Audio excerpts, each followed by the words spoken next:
E aí galera, bom dia, tudo bem com vocês? Vamos dar continuidade à nossa discussão sobre fusos horários. Semana passada eu postei para vocês aqui um vídeo falando sobre fusos horários e restabelecendo a lógica, a dinâmica do fuso horário, mostrando a convenção, ressaltando a convenção internacional que acabou definindo os fusos horários, a Conferência Internacional da Geografia, e a necessidade, justificativa de adoção para que nós tivéssemos uma referência. Então, resgatando só o raciocínio, o que nós discutimos na semana passada? A referência do fuso horário ela foi estabelecida a partir do meridiano central, que é o meridiano de Greenwich.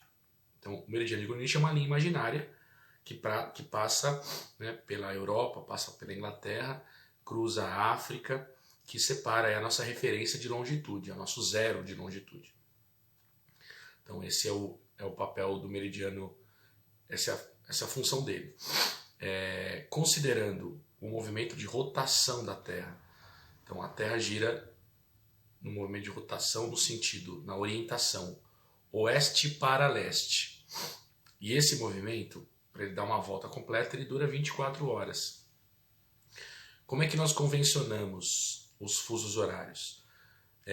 Nós consideramos os 360 graus da circunferência completa, o tamanho da circunferência completa, a extensão dela, e dividimos pelas 24 horas, que é o tempo que dura o movimento completo, para que nós possamos estabelecer na variação em graus, quantos graus correspondem a uma hora. Então essa continha, 360 por 24, ela resulta em 15 graus. 15 graus é o valor que corresponde a uma faixa de longitude correspondente a uma hora ou um fuso.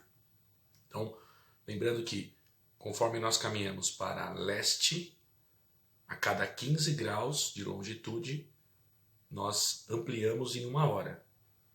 Quando nós caminhamos para oeste, a cada 15 graus, nós reduzimos em uma hora. Então, essa é a referência que a gente utiliza para estabelecer os fusos horários. Então, as faixas, os países, eles estão localizados dentro das faixas. Então, é a referência à longitude e os países estão encaixados dentro das faixas. O que nós vimos? Que dependendo da extensão de um país, chamada extensão longitudinal, ele pode ter mais de um fuso.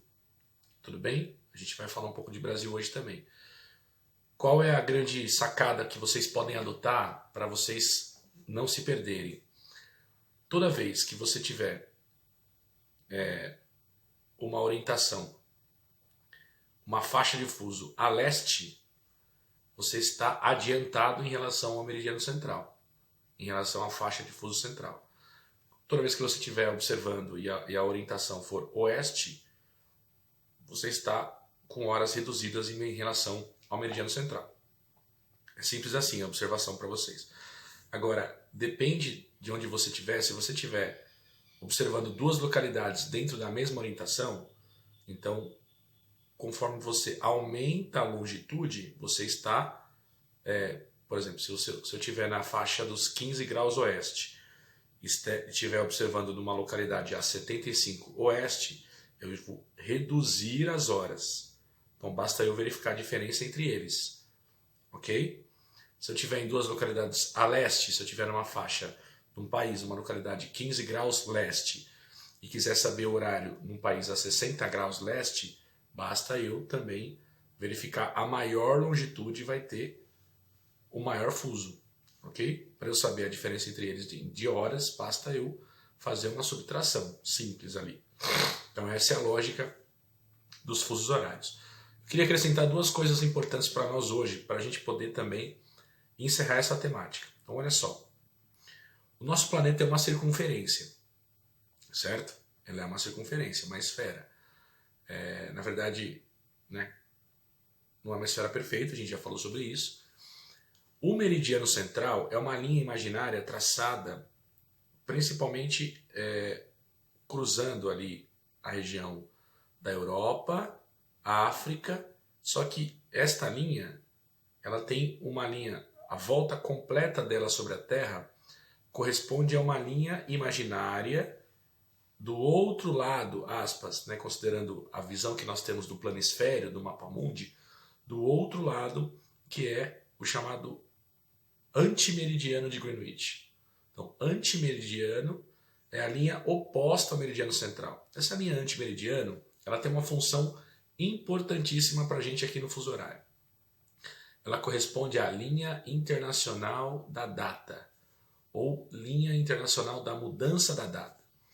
Então, esse é o papel dela. É uma linha que passa exatamente na separação entre a América do Norte e a Ásia e a Oceania. Então, passa exatamente... Porque quando a gente está olhando no planisfério, qual a imagem que vocês têm? O Alasca no extremo oeste, que é a pontinha dos Estados Unidos, no extremo norte da América do Norte, e a Rússia do outro lado. Então, nós temos essa impressão, olhando a projeção do planisfério, que são distantes. Porém, quando você considera o formato do globo, e a observação do globo terrestre ajuda muito a gente a fazer isso, a gente percebe que são próximos. Então, a distância entre o Alasca e a Rússia é pequena, muito perto. Então, ali, inclusive, existe um estreito, chamado Estreito de Bering. Então, o que foi convencionado? Como essa linha corresponde ao oposto do meridiano central, é a volta completa, essa linha foi convencionada como linha da data. Como é que ela funciona? Se você estiver cruzando de leste para oeste, você... Então, toda vez que você voltar de leste para oeste, se for dia 10 no calendário, você está voltando um dia, certo? De leste para oeste, cruzando a linha da data, você volta um dia. Se você cruzar de oeste para leste, você aumenta um dia. Se é dia 9, numa orientação, ao cruzar de oeste para leste, vai ser dia 10, certo? Então é apenas uma referência. São os extremos de longitude do planeta, que são usados como referência, como convenção da data. Tudo bem? Então esse é um ponto importante que eu queria consolidar com vocês. E para fechar, acho que nós comentamos na aula passada, nós falamos sobre os fusos do Brasil, né? Então o Brasil possui 4 fusos horários, e nesses 4 falamos na semana passada, nós convencionamos esses 4 fusos apenas para como forma de justificar a diferença de insolação, principalmente do nascer do Sol, ao longo da nossa extensão leste-oeste.